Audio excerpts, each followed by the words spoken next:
नमस्कार साथियों, प्रतिभा क्लासेस के एप्लीकेशन प्लेटफॉर्म पर आप सब दोस्तों का स्वागत, अभिनंदन। मित्रों, अपन इतिहास विषय को पढ़ रहे थे और इतिहास विषय में अपन ने कुछ टॉपिक पढ़ चुके हैं और अगला जो अपना टॉपिक है जो अभी पढ़ने वाले हैं वो राजस्थान की प्राचीन सभ्यताएं। आपके सिलेबस में दिया गया प्राग ऐतिहासिक सभ्यताएं, तो प्राग ऐतिहासिक सभ्यताओं के बारे में अपन अभी पढ़ेंगे। प्राग ऐतिहासिक सभ्यताएं किस प्रकार से विकसित होती है, थोड़ी सी इसकी कहानी सुन ले। पहले प्राचीन काल में आज से 2000 साल पहले, 3000 साल पहले या 4000 साल पहले गांव थे, छोटे छोटे गांव थे। कई जगह नगर भी थे, जैसे आज भी नगर है गांव भी है। तो उसी प्रकार से नगर और गांव पहले भी थे। वो किसी प्राकृतिक आपदा की वजह से, जैसे भूकंप आ गया, बाढ़ आ गया, ज्वालामुखी या कोई अन्य प्रकार की प्राकृतिक आपदा या किसी अंधविश्वास की वजह से या किसी महामारी की वजह से नष्ट हो गए और वो गांव धरातल में चले गए। और कुछ समय बाद में उस जगह की खुदाई की गई, बाद में उनके अवशेष मिले।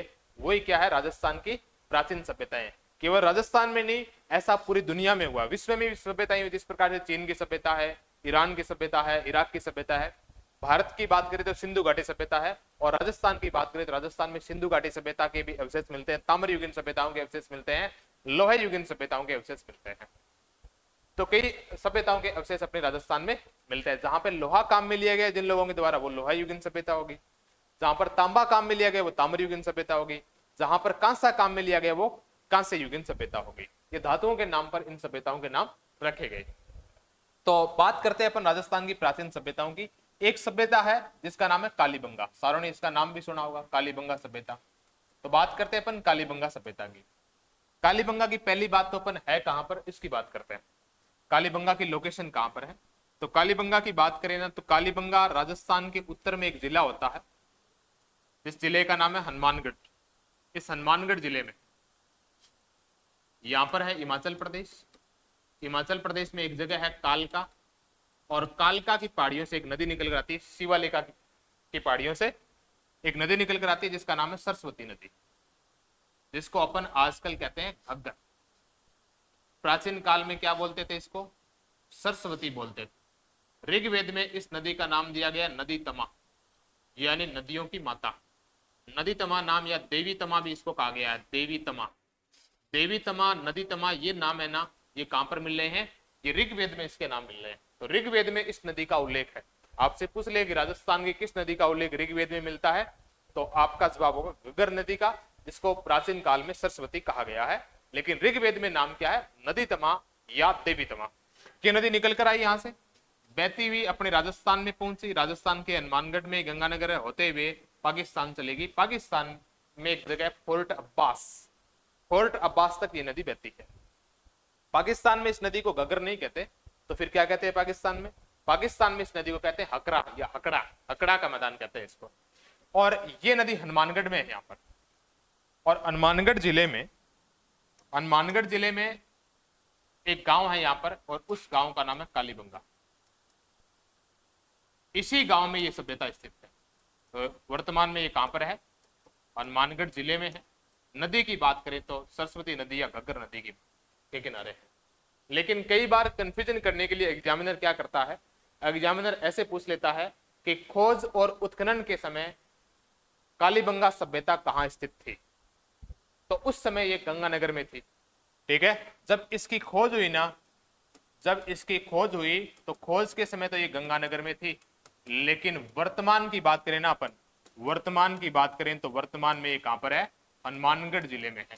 अब आप कहोगे कि सर ऐसा क्यों?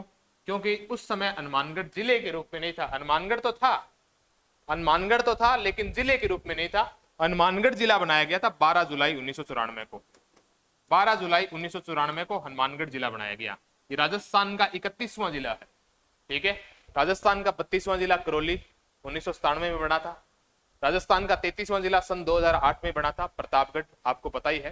तो ये राजस्थान का 31वां जिला है जो 1994 में बना। लेकिन सभ्यता की खोज तो पहले ही कर ली गई। लेकिन पहले ये गांव किस जिले के अंदर आता था, गंगानगर में आता था। तो खोज के समय तो गंगानगर में है, और वर्तमान में कहां पर है, हनुमानगढ़ जिले में, सरस्वती नदी के किनारे। आगे बात करते हैं कि अब इसको कालीबंगा क्यों कहा गया। तो कालीबंगा इसलिए कहा गया मित्रों, जब यहां पर इसकी खोज हुई, पहले तो खोज की बात कर लेते हैं। इसकी खोज की गई थी 1952-53 ईस्वी में। खोज करने के कुछ समय बाद में इसका क्या किया गया, उत्खनन। उत्खनन का मतलब होता खुदाई, ठीक है। तो इसकी खोज की गई थी 1952-53 ईस्वी में। 1952-53 ईस्वी में एक व्यक्ति है जिसका नाम है अमलानंद घोष, और इसको ए घोष के नाम से भी किताबों में दिया हुआ मिल जाएगा। ए घोष कह दो चाहे अमलानंद घोष कह दो, एक ही बात है। तो ए घोष के द्वारा इस जगह की खोज की गई कि यहां पर एक कोई ना कोई क्या है, सभ्यता है। फिर बाद में ये बता दिया गया। तो बाद में एक विभाग है अपने भारत में जिसका नाम है भारतीय पुरातात्विक विभाग, ठीक है। एक विभाग है जिसका नाम है भारतीय पुरातत्व विभाग, पुरातत्व विभाग। इस विभाग का काम क्या है कि पुरानी जो सामग्री मिल रही है कहीं से, किसी सभ्यता से, किसी जगह से, उसका संरक्षण करना, उसकी खोज करवाना, उसका व्यवस्थित ढंग से उसकी रखने की व्यवस्था करना, ये समस्त कार्य कौन करता है, भारतीय पुरातात्विक विभाग करता है। ये विभाग 1861 में बनाया गया था। 1861 में अलेक्जेंडर कनिघम के निर्देशन में स्थापित किया गया। इसका पहली बार जो निर्देशक बनाया गया ना, वो अलेक्जेंडर कनिघम को बनाया गया, यानी एक कनिघम को बनाया गया। तो भारतीय पुरातात्विक विभाग स्थापित करने वाला व्यक्ति कौन है भारत में, अलेक्जेंडर कनिघम है। और इसी अलेक्जेंडर कनिघम को कहते हैं भारतीय पुरातत्व का जनक। तो आपसे पूछ ले कि भारतीय इतिहास का जनक कौन है, तो जवाब होगा वेद व्यास जी यानी कृष्णदेवराय। और आपसे पूछ ले कि भारतीय पुरातत्व का जनक कौन है, तो आपका जवाब क्या होगा, अलेक्जेंडर कनिघम। अलेक्जेंडर कनिघम ने 1861 में यहां पर विभाग स्थापित करवा दिया। इस विभाग का काम क्या है कि पुराने स्थलों की खोज करना, पुराने सामग्री की खोज करना और उसका संरक्षण करना। जब ये विभाग बनाया गया तो ये केवल भारत के लिए काम नहीं करता था, ये भारत के साथ साथ में पाकिस्तान के लिए भी काम करता था, क्योंकि पाकिस्तान और भारत उस जमाने में एक ही थे। भारत और पाकिस्तान अलग तो 1947 में हुए, तो इस जमाने में दोनों एक साथ में थे, तो दोनों देशों के लिए काम करता था। और इसके साथ में आपके अफगानिस्तान में भी ये काम करता था। तो इस विभाग ने क्या किया, अपने राजस्थान में भी एक काम करवाया। राजस्थान में भी एक व्यक्ति को भेजा, और राजस्थान में जिस व्यक्ति को भेजा उस व्यक्ति का नाम है ACL कार्लाइल। ACL कार्लाइल इसको भेजा था 1871 ईस्वी में, 10 साल बाद में। ये प्रश्न आपके पिछले वाला जो पशुधन सहायक का पेपर हुआ था ना, LSA का एग्जाम हुआ था, उसमें पूछा गया था कि राजस्थान में सबसे पहले खोज और सर्वे करने का श्रेय किसको है। तो राजस्थान में पुरानी सामग्रियों की खोज करने का श्रेय किसको है, ACL कार्लाइल को है। और इसको भेजा किस विभाग के द्वारा गया, भारतीय पुरातात्विक विभाग के द्वारा भेजा गया, ठीक है। और इसी विभाग के द्वारा अलेक्जेंडर आपके अमलानंद घोष को भेजा गया, और इसी विभाग ने बाद में यहां पर खुदाई करवाई। ए घोष आता है गंगानगर जिले में, क्योंकि उस जमाने में गंगानगर था, मानगढ़ तो बाद में बना। गंगानगर जिले में आने के बाद में इन्होंने कहा कि यहाँ पर कोई ना कोई क्या है, सभ्यता है, ठीक है। सभ्य इतना बताकर चला गया वो। बाद में यहाँ पर खुदाई करने के लिए यानी उत्खनन करने के लिए 2 व्यक्तियों को भेजा गया। उस व्यक्ति का नाम है, भारतीय पुरातत्व विभाग ने भेजा भी खुदाई करने के लिए 2 व्यक्तियों को 1960 ईस्वी में। 1960 से लेकर 1969 के बीच में, यानी लगातार 9-10 साल तक ये यहाँ पर लोग लगे रहे। और 2 व्यक्ति यहाँ पर आते हैं। एक व्यक्ति का नाम है बीबी लाल, ठीक है, और दूसरे व्यक्ति का नाम है बीके थापर। बीबी लाल और दूसरे व्यक्ति का नाम क्या है, बीके थापर। बीबी लाल का पूरा नाम है ब्रजवासी लाल, और बीके थापर का पूरा नाम है बालकृष्ण थापर। यानी इन दोनों लोगों के द्वारा, बीबी लाल के द्वारा और बालकृष्ण थापर के द्वारा यहाँ पर खुदाई का काम किया गया। जब ये खुदाई कर रहे थे तो खुदाई करते समय इनको कई सारे अवशेष मिले, और सबसे पहले जो अवशेष मिले ना, वो अवशेष ये थे।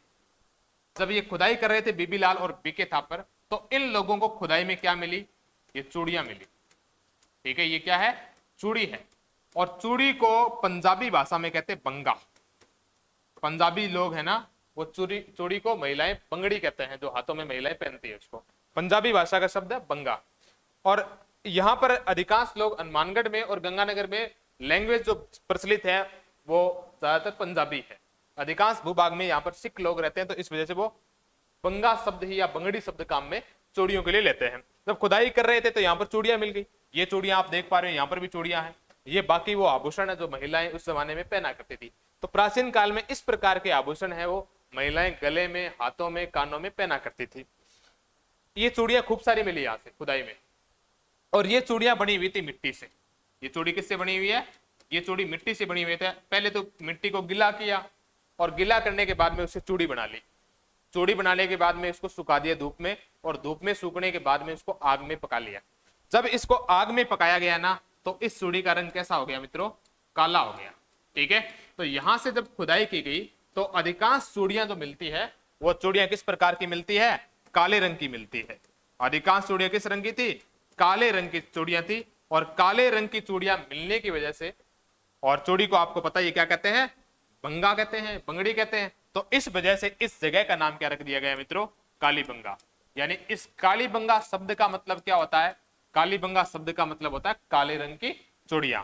इसका शाब्दिक अर्थ आपसे पूछ ले कि इसका शाब्दिक अर्थ क्या होता है, तो काले रंग की चूड़ियां इसका शाब्दिक अर्थ होता है। और ये चूड़ियां मिट्टी से बनी हुई थी, आग में पकाने की वजह से इनका रंग कैसा हो गया? काला हो गया। तो इसका शाब्दिक अर्थ हो गया, इसकी खोज हो गई, इसका उत्खनन हो गया। अब आप कहोगे कि सर और क्या क्या मिला यहाँ से? जब आगे खुदाई की गई तो कई प्रकार के अवशेष यहाँ से मिलते हैं। जैसे यहां से ये प्रश्न बहुत पॉपुलर है, ये बहुत बार पेपर में पूछा गया है। विश्व का प्राचीनतम, विश्व का सबसे प्राचीन, प्राचीनतम का मतलब सबसे प्राचीन, विश्व का प्राचीनतम जूते खेत का साक्ष्य, जूते खेत का साक्ष्य यहां से मिलता है। विश्व का सबसे प्राचीनतम जूते खेत का साक्ष्य यहां से मिलता है। यह प्रश्न पिछले वाले सेकंड ग्रेड में भी पूछा गया था, फर्स्ट पेपर में, और पता नहीं कितने सारे पेपर्स में यह प्रश्न पूछ लिया गया है। तो इस प्रश्न को आप जरूर ध्यान रखोगे कि विश्व का सबसे पुराना दोहरा जुता हुआ खेत का साक्ष्य कहां से मिलता है। अब एक शब्द आया दोहरा, ये क्या होता है दोहरा शब्द? देखो, एक बार तो यहां पर इस प्रकार से जुताई कर दी गई, इस प्रकार से जुताई कर दी गई, इसके बाद में इस प्रकार से कर देगी। जुताई कितनी बार हो गई? 2 बार हो गई। ठीक है, और इसी वजह से इस खेत को क्या कहा गया है? दोहरा जुता खेत, दोहरा जुता खेत। ठीक है, तो दोहरा जुता हुआ खेत का साक्ष्य अपने को यहां से मिलता है। अब आप कहोगे सर कोई फसलें भी बोया करते थे कि ये लोग, तो खेत बोएंगे तो फसलें भी बोएंगे, तो ये लोग एक साथ में 2 फसलें बोया करते थे। ठीक है, तो इन लोगों ने क्या क्या बोया? जो बोया इन लोगों ने, और क्या बोया साथियों? गेहूं बोया। आज भी अपन बोते हैं। ठीक है, आज भी जौ और गेहूं की खेती हमारे भारत में की जाती है, और प्राचीन काल में भी की जाती थी। यानी कालीबंगा से जौ और गेहूं की खेती के साक्ष्य भी अपने को मिलते हैं, दोहरे जुते हुए खेत का साक्ष्य भी मिलता है, और जो दुनिया का सबसे पुराना दोहरा जुता हुआ खेत का साक्ष्य है। तो ये प्रश्न बहुत बार पूछा गया है। आप सब लोग अच्छे से ध्यान रखोगे कि विश्व का सबसे प्राचीन जुते हुए खेत का साक्ष्य या बोए गई फसलों का साक्ष्य कहां से मिल रहा है? तो वो कहां से मिल रहा है? अपने राजस्थान में कालीबंगा से मिल रहा है। इसके बाद में और क्या मिला? ये लोग खेती तो करते ही थे, खेती के साथ साथ में पशुपालन भी करते थे। ये लोग खेती के साथ में पशुपालन भी ये लोग किया करते थे। जब खेती के साथ में पशुपालन किया जाता है ना, उसको अपन कहते हैं मिश्रित कृषि। मिश्रित कृषि का मतलब ये नहीं होता कि अपन ने कई सारे बीज मिला लिए, मिक्स कर लिए और बो दिया। ये मिश्रित कृषि नहीं है। मिश्रित कृषि का मतलब होता है कृषि के साथ में पशुपालन करना। तो कृषि के साथ में पशुपालन ये लोग करते थे। यहां से ऊंट की हड्डियां मिली। किसकी हड्डियां मिली? ऊंट की हड्डियां मिली। इसका मतलब कालीबंगा के लोग क्या पालते थे? ऊंट पालन करते थे। ये लोग ऊंट पालन करते थे, और इस ऊंट से ये लोग क्या किया करते थे? खेती करते थे। और आज भी हमारे भारत में कई सारे हिस्सों में, अपने राजस्थान में भी कई सारे हिस्सों में ऊंट से कृषि कार्य किया जाता है। बैलों से भी करते हैं, ऊंटों से भी करते हैं। तो ऊंट से ये लोग कृषि कार्य करते थे। ऊंट इन लोगों का पालतू पशु था। यानी इन लोगों ने खेती के काम के साथ साथ में क्या किया? पशुओं को पाला, पशुपालन किया। यानी ये किस प्रकार की कृषि करते थे? मिश्रित कृषि करते थे। तो कृषि के साथ में पशुपालन करना मिश्रित कृषि कहलाता है। इसके अलावा और क्या मिला भी? और यहां से आपके इस प्रकार से 2 बस्तियां मिली। अब आपको इसमें 2 बस्तियां नजर आ रही होगी। ठीक है, ये नदी है, और नदी आपको पता ही है कौन सी है। ये नदी है घग्गर। प्राचीन काल की कौन सी है? सरस्वती। ठीक है, इसमें एक भाग तो ये है और एक भाग ये है। ये वाला जो भाग है ना, ये वाला भाग है, इसको कहते हैं दुर्ग टीला। क्या कहते हैं इसको? दुर्ग टीला। ठीक है, इसको पश्चिम टीला भी कहते हैं। ये यूं है, पश्चिम दिशा में है, ये पश्चिम टीला भी इसको कहते हैं। ठीक है, ये बड़े वाला भाग है ना, इसको पूर्वी टीला कहते हैं। क्या कहते हैं? पूर्वी टीला। और इसको नगर टीला भी कहते हैं। ठीक है, इसको इतिहास की भाषा में सिटाडेल कहते हैं। इतिहास में इस शब्द को काम में लिया जाता है सिटाडेल के रूप में। तो एक तो दुर्ग वाला भाग हो गया और एक सिटाडेल वाला भाग हो गया। देखो, राजस्थान में दुर्ग है वो ऊंचे वाले हिस्से में बने हुए हैं। कोई भी दुर्ग देखने के लिए जाओगे ना आप, तो ऊंचे वाले हिस्से में बने हुए हैं। दुर्ग के चारों ओर दोहरी दीवार का यानी मोटी दीवार का प्रकोटा है।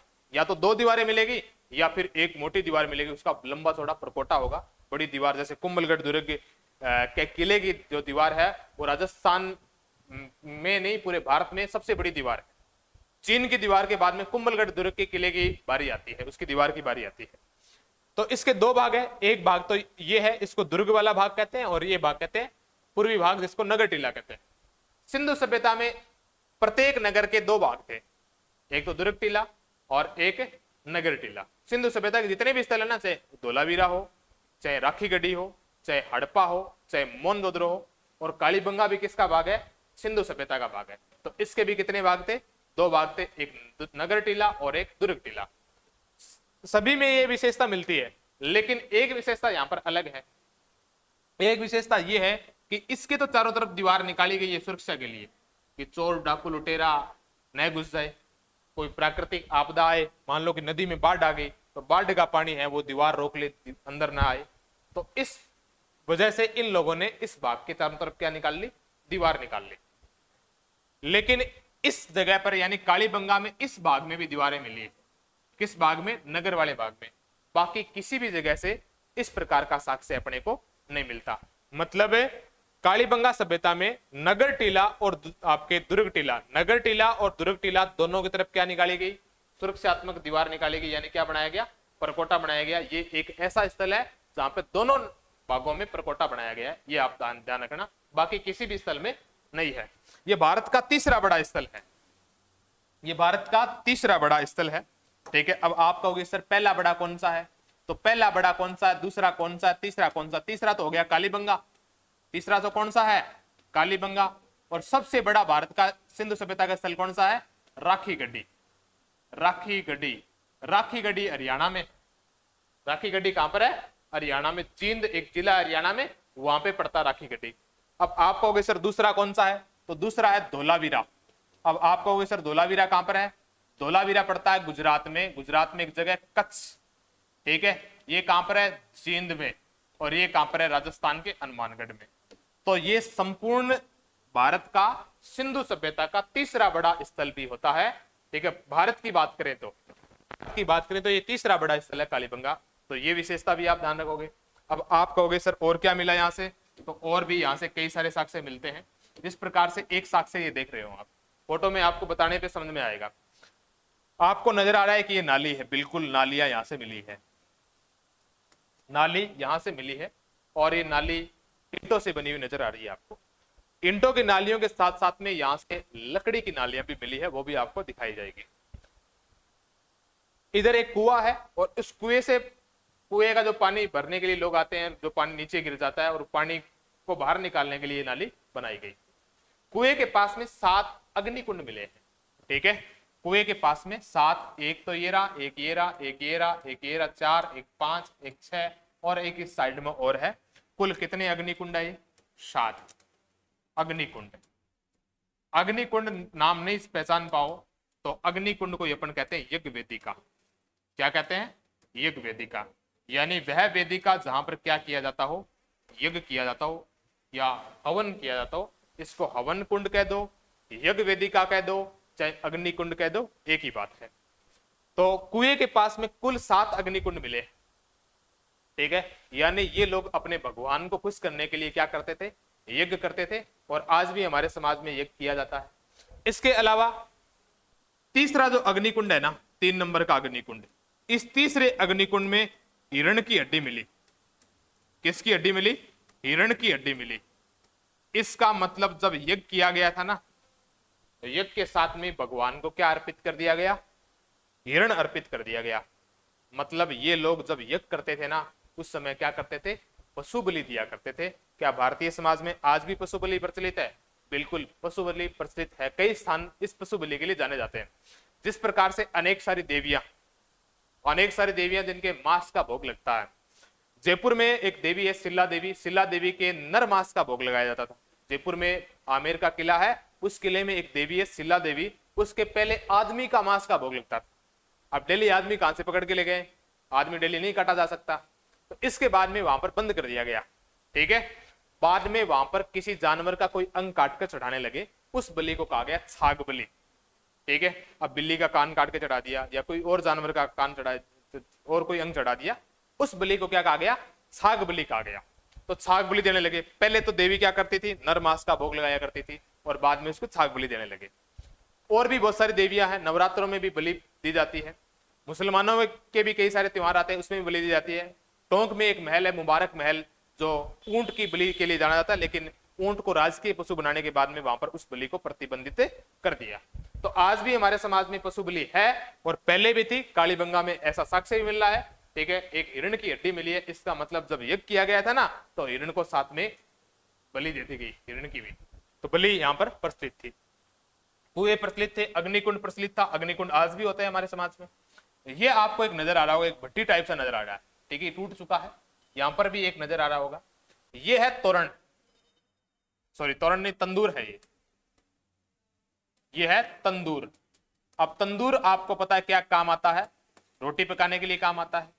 ठीक है, तंदूर है ना, वो पहले बनाए गए थे पश्चिम देशों में, यानी ईरान, इराक, इन सभ्यताओं में बनाए गए।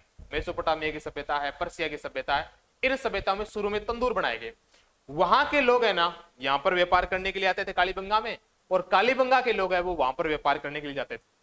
तो कालीबंगा के लोगों ने वहां के लोगों से तंदूर बनाना सीख लिया और अपने यहाँ पर तंदूर बना लिया। यानी तंदूर का साक्ष्य भी कहां से मिल रहा है? कालीबंगा से। और तंदूर की रोटियां आप सबने खाई होगी, नहीं खाई है तो एक बार खा लेना। होटल वाले को जाके कहना तंदूर की रोटियां दे, वो आपको तंदूर की रोटियां लाके दे देगा, पता चल जाएगा कि तंदूर की रोटियों का स्वाद कैसा होता है। तो तंदूर का साक्ष्य भी अपने को यहाँ से मिल रहा है। इसके अलावा ये लोग जो मेसोपोटामिया जाते थे ना, मेसोपोटामिया जाते थे, तो मेसोपोटामिया किस लिए जाते थे? व्यापार करने के लिए, क्योंकि ये सभ्यता किस प्रकार की है? व्यापारिक सभ्यता है, व्यापारिक सभ्यता है। तो मेसोपोटामिया की मोहरें अपने यहां पर लेकर आए और अपनी वाली मोहरें हैं वो वहां पर देकर आ गए। ठीक है, तो मेसोपोटामिया की मोहर, मेसोपोटामिया और मेसोपोटामिया की मोहरें, मेसोपोटामिया की मोहर यहां से अपने को मिल रही है। और मेसोपोटामिया की मोहर किस प्रकार की थी? गोल थी। किसके आकार की थी? बेलन के आकार की थी। यानी किस किस प्रकार का आकार था?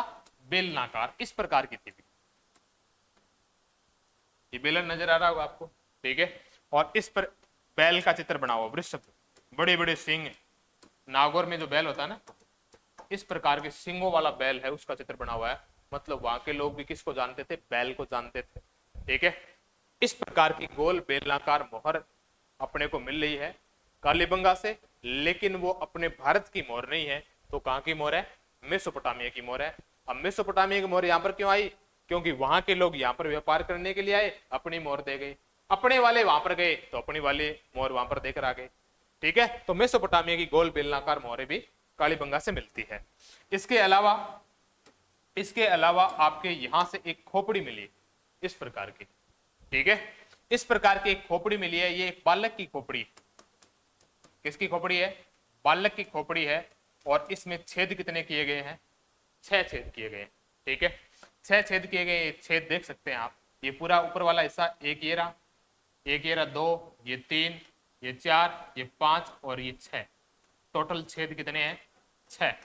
अब आप कहोगे सर इसको ठोका गया, इसकी खोपड़ी में छेद कर दिए गए। नहीं, ऐसा नहीं है, ये एक ऑपरेशन किया गया है। प्राचीन काल में भी हमारे यहाँ पर डॉक्टर हुआ करते थे जो ऑपरेशन किया करते थे। ये एक शल्य चिकित्सा है। ये क्या है? शल्य चिकित्सा है।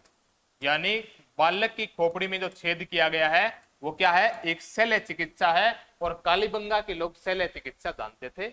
यहां पर भी कोई ना कोई अच्छा हॉस्पिटल होगा जहां पर ये ऑपरेशन किया गया है। ठीक है, ये इसका आकार दिया गया है, ये एक बड़ा छेद करके दिखाया गया है। यहाँ पर इसके छेद नजर आ रहा है। ठीक है, यही छेद है। ये छेद, इनको अलग अलग एंगल से इसके फोटो लिए गए हैं। खोपड़ी ये एक ही है, बालक की खोपड़ी है, 6 छेद मिले हैं।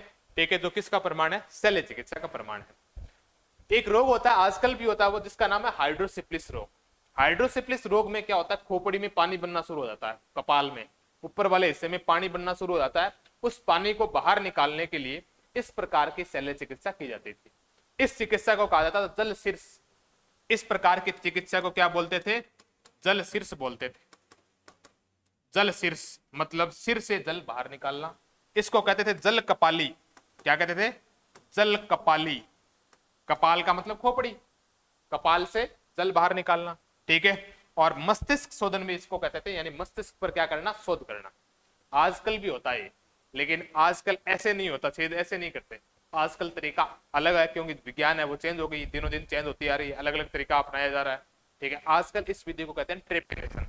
आजकल इस प्रकार का अगर किसी आदमी के रोग हो जाए ना, ब्लड का पानी बन जाए खोपड़ी में, तो उसको निकालने के लिए एक विधि काम में ली जाती है, उस विधि को क्या कहते हैं, ट्रेपिनेशन कहते हैं। लेकिन प्राचीन काल में इसको क्या कहा गया, जल शीर्ष जल कपाली या मस्तिष्क शोधन कहा गया, जो एक शल्य चिकित्सा का प्रमाण है, ठीक है। तो ये एक शल्य चिकित्सा भी कालीबंगा के लोग करते थे। इसके अलावा साथियों यहां से इस प्रकार के चिन्ह मिले। अब पहला चित्र देखकर, पहली मोहर देखकर आपको अंदाजा लग गया होगा कि ये चित्र किसका है। ये है स्वास्तिक चिन्ह, मारवाड़ में इसको कहते हैं हाथियों। ये इस प्रकार का है, ऐसा अपन काम में लेते हैं आज भी, और ये इसी का संशोधित रूप है। आजकल अपन ने थोड़ा डिजाइन बना दिया, क्योंकि अपन डिजाइन के ज्यादा शौकीन है। पहले ऐसा हुआ करता था। इसको स्वास्तिक चिन्ह कहा जाता है, और स्वास्तिक चिन्ह का उपयोग घर में वास्तु दोष को दूर करने के लिए किया जाता है।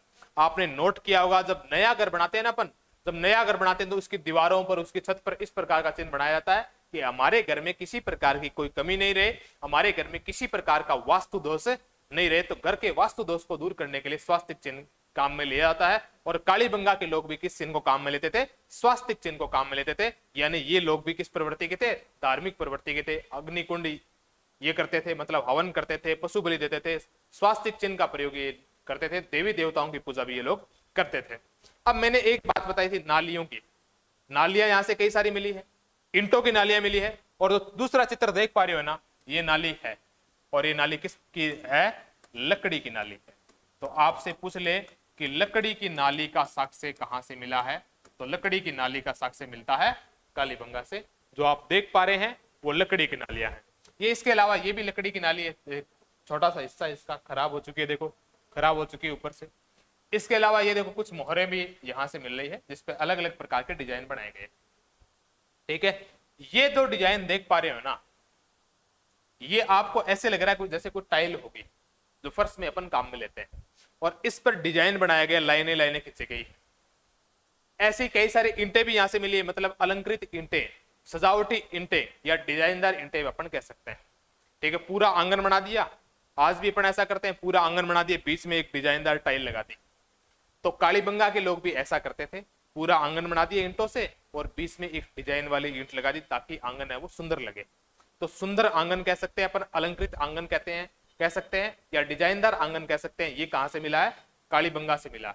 तो सुंदर आंगन या अलंकृत ईंट का साक्ष्य भी कालीबंगा से मिलता है। लकड़ी की नालियां, स्वास्तिक चिन्ह, और स्वास्तिक चिन्ह का प्रयोग क्यों करते हैं, घर के वास्तु दोष को दूर करने के लिए किया जाता है। इसके अलावा साथियों यहां से क्या मिल रहा है, यहां से एक तराजू का पलड़ा देख रहे होंगे आप, चित्र में आपको नजर भी आ रहा होगा, ये एक पलड़ा, ये पलड़ा। तो पलड़े मिले हैं तराजू के दो, मतलब पूरा तराजू का साक्ष्य मिलता है। और यानी यहाँ के लोग माप तोल को जानते थे, यहाँ के लोग किसी चीज को तोलना जानते थे। इसका साक्ष्य भी कालीबंगा के संग्रहालय में मिला है, रखा गया है, और कालीबंगा से खुदाई में मिला है। अब ये सारी चीजें मैंने जितनी भी दिखाई आपको, अनेक सारी मिट्टी की मूर्तियां, आपके स्वास्तिक चिन्ह का, पलड़े का, जितनी भी मोहरें वगैरह जितनी भी मैंने दिखाई ना, उनको एक भवन में सुरक्षित रखा गया है। और वो भवन ये है, इस भवन का नाम है पुरातात्विक संग्रहालय या भारतीय पुरातात्विक सर्वेक्षण विभाग, पुरातत्व संग्रहालय कालीबंगा। इन सभी चीजों को सुरक्षित रखने के लिए भारत सरकार के कौन से विभाग ने, पुरातात्विक विभाग ने या पुरातत्व विभाग ने, ठीक है, जो कब स्थापित किया गया था 1861 में, किसके द्वारा, अलेक्जेंडर कनिंघम के द्वारा। तो पुरातात्विक विभाग है ना, उस विभाग ने यहाँ पर एक बना रखा है संग्रहालय, पुरातत्व संग्रहालय कालीबंगा। तो कालीबंगा में संग्रहालय भी चल रहा है और इन सब चीजों को सुरक्षित उसमें रखा गया है। अब आप पूछोगे और भी कुछ मिला है क्या सर, तो बिल्कुल कई सारी चीजें और भी मिली है।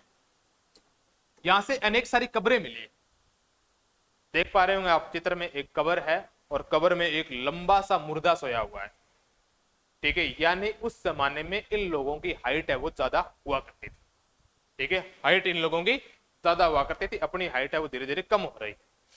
तो ये इस प्रकार से अनेक सारी कब्रें मिली है, एक बड़ा कब्रगाह यहां से मिलता है। और कब्रें यहां पर 2-3 प्रकार की मिलती है, ठीक है, एक तो ये देखो आयताकार कब्र है, इस प्रकार से लंबी कब्र है। ठीक है, इसमें व्यक्ति को ऐसे सुला दिया और पास में कोई बर्तन वगैरह रख दिया। इस बर्तन में ये मटका रख रखा है यहाँ पर, इस बर्तन में ये लोग सामान रखते थे, रोज जो जरूरत होती है ना वो सामान रखते थे।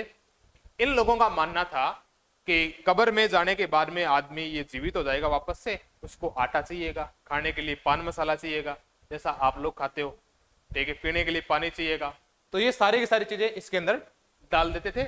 और इन लोगों का मानना था कि अंदर कब्र में काम में लेगा, आटे से रोटी बना लेगा, पान मसाला खा लेगा, सब्जियां रख देते थे, जो भी सामग्री जरूरत की होती थी वो सब रखते थे। ठीक है, एक कब्र तो इस प्रकार की और एक कब्र इस प्रकार की गोल, या यूं कहें अपन अंडाकार कब्र। तो अंडाकार कब्र के साक्ष्य भी कहां से मिल रहे हैं? कालीबंगा से मिल रहे हैं। अंडाकार कब्र के साक्ष्य भी कहां से मिल रहे हैं? कालीबंगा से मिल रहे हैं। ऐसी कब्रें मिली ना, वो लगभग सी कब्रें टूटी हुई थी, लगभग कब्रें खंडित हो चुकी थी, लेकिन ये वाली कब्र है ना वो सुरक्षित थी, इन कब्रों का कुछ भी नहीं बिगड़ा।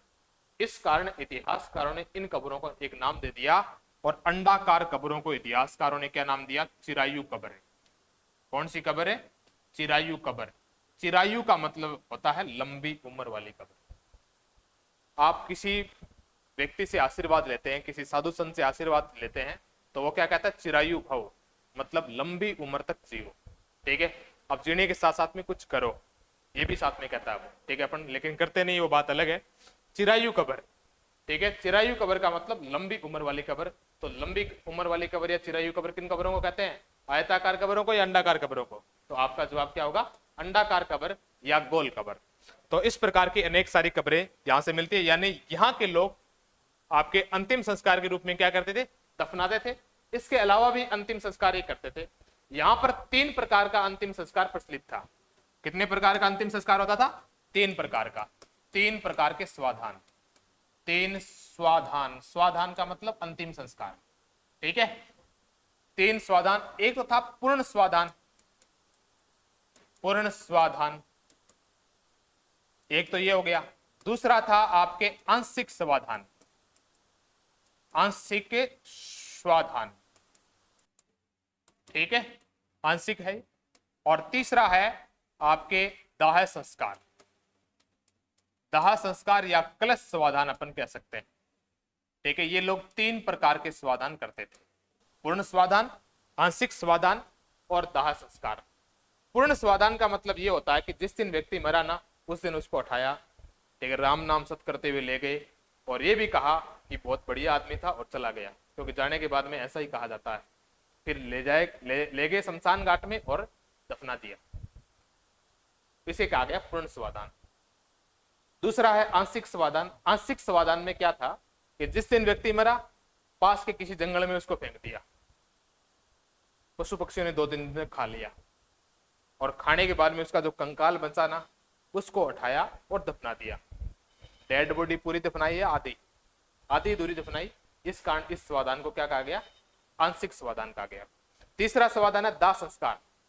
दाह संस्कार में क्या होता था? जिस दिन व्यक्ति मरा, उसको उठाया, राम नाम सत करते हुए ले गए और शमशान घाट में ले जाकर जला दिया। ठीक है, इस संस्कार को क्या कहा गया? दाह संस्कार। तो कालीबंगा में जो संस्कार प्रचलित थे 3 प्रकार के थे, एक पूर्ण, एक आंशिक, एक दाह संस्कार। आंशिक स्वाधान है, आंशिक स्वाधान नहीं है। कहीं पे सोचोगे किसी को आंशिक को दफना दिया गया, ऐसा नहीं है। इसके बाद में कालीबंगा के बारे में, आपके कालीबंगा के बारे में एक इतिहासकार है, वो लिखते हैं, जिसका नाम है doctor Dasharath Sharma. Doctor Dasharath Sharma. Doctor Dasharath Sharma Churu के रहने वाले थे। कहां के थे? चूरू के रहने वाले थे। और डॉक्टर दशरथ शर्मा ने कहा कि कालीबंगा है ना, वो सिंधु घाटी सभ्यता की तीसरी राजधानी है। सिंधु घाटी सभ्यता की कौन सी राजधानी है? तृतीय राजधानी है। तो तीसरी राजधानी किसके द्वारा कहा गया? कालीबंगा को। कालीबंगा को तृतीय राजधानी कहा गया डॉक्टर दशरथ शर्मा के द्वारा। और डॉक्टर दशरथ शर्मा चूरू के रहने वाले थे। तो इतिहासकार डॉक्टर दशरथ शर्मा ने कालीबंगा को तीसरी राजधानी कहा है। डॉक्टर दशरथ शर्मा आपके लिए महत्वपूर्ण है, क्योंकि एक पेपर में, आपके पेपर में डॉक्टर दशरथ शर्मा की किताब का नाम पूछा गया था। द अर्ली चौहान डायनेस्टी के लेखक कौन है? ये प्रश्न LSA के पेपर में आया हुआ है। तो द अर्ली चौहान डायनेस्टी जो किताब है वो कौन लिखता है? डॉक्टर दशरथ शर्मा लिखता है, चौहानों पर लिखी गई। एक किताब इन्होंने लिखी थी राजस्थान थ्रू द एजेस, ये किताब भी इन्होंने लिखी थी। इसके अलावा एक किताब इन्होंने लिखी थी, the lecture on Rajput history and culture, राजपूतों का इतिहास और संस्कृति, the lecture on Rajput history and culture. ये किताब भी डॉक्टर दशरथ शर्मा के द्वारा लिखी गई। तो 3 किताबों के लेखक कौन है? डॉक्टर दशरथ शर्मा है। इसके अलावा आपके यहाँ के भवन है ना, यहाँ के भवन है कालीबंगा के, इन भवनों में पाई गई दरारें। क्या पाई गई? दरारें पाई गई। ठीक है, सभी भवनों में, लगभग भवनों में दरारें आई हुई। तो इतिहासकारों ने अनुमान लगाया कि यहाँ पर कोई न कोई क्या आया होगा? भूकंप आया होगा, और भूकंप की वजह से यहाँ के भवनों में दरारें आ गई। यानी ये दरारें किसका साक्ष्य है मित्रों? ये भूकंप का साक्ष्य है, और विश्व का प्राचीनतम भूकंप है ये। आपसे पूछ ले कि विश्व का सबसे प्राचीन भूकंप का साक्ष्य कहां से मिलता है, तो विश्व का प्राचीनतम भूकंप का साक्ष्य कहां से मिलता है? कालीबंगा से मिलता है। इसके अलावा यहाँ के जो भवन है ना, अधिकांश भवन कच्चे थे, कच्ची ईंटों से बने हुए थे। अधिकांश भवन कैसे थे? कच्चे थे। ठीक है, अब आपको पता है कच्चे घर किन के होंगे? गरीबों के होंगे या अमीरों के होंगे? गरीब लोगों के होंगे। अब अमीर लोग तो पक्के भवन बनाएंगे। ठीक है, तो यहाँ के भवन, अधिकांश भवन थे वो कच्चे थे। इस कारण कालीबंगा को इतिहासकारों ने एक नाम दिया, दीनहीन बस्ती। क्या नाम दिया? दीनहीन बस्ती। तो दीनहीन मतलब गरीब, दीन का मतलब क्या होता है? गरीब। तो कालीबंगा को कौन से लोगों की बस्ती कहा गया है? गरीब लोगों की बस्ती कालीबंगा को कहा गया। ठीक है, तो दीनहीन बस्ती या गरीब लोगों की बस्ती कालीबंगा को कहते हैं। आपने कालीबंगा को पढ़ा, कालीबंगा के बारे में मैंने खूब सारी बातें बताई आपको। ठीक है, कि इसकी लोकेशन बताई सबसे पहले कि है कहां पर, हनुमानगढ़ में है। इसके बाद में अपन ने जुते हुए खेत की बात की थी। इसके बाद में अपन ने चूड़ियों की बात की थी। इसके बाद में आपके ये नगर किस प्रकार का है इसकी बात की थी अपन ने। इसके बाद में अग्निकुंड मिलते हैं यहाँ से, लकड़ी की नालियां। इसके अलावा आपके व्यापार मेसोपोटामिया से करते थे ये लोग। शल्य चिकित्सा की बात भी अपन ने की। इसके बाद में अपन ने स्वास्थ्य चिन्ह की भी बात की, और संग्रहालय की भी बात कर चुके हैं, और अंतिम संस्कारों की बात भी अपन कर चुके हैं। और अंतिम संस्कार 3 प्रकार का था, और लास्ट में बात की थी डॉक्टर दशरथ शर्मा की। आप लोगों ने अच्छे से सुना। आप सब दोस्तों का बहुत बहुत धन्यवाद।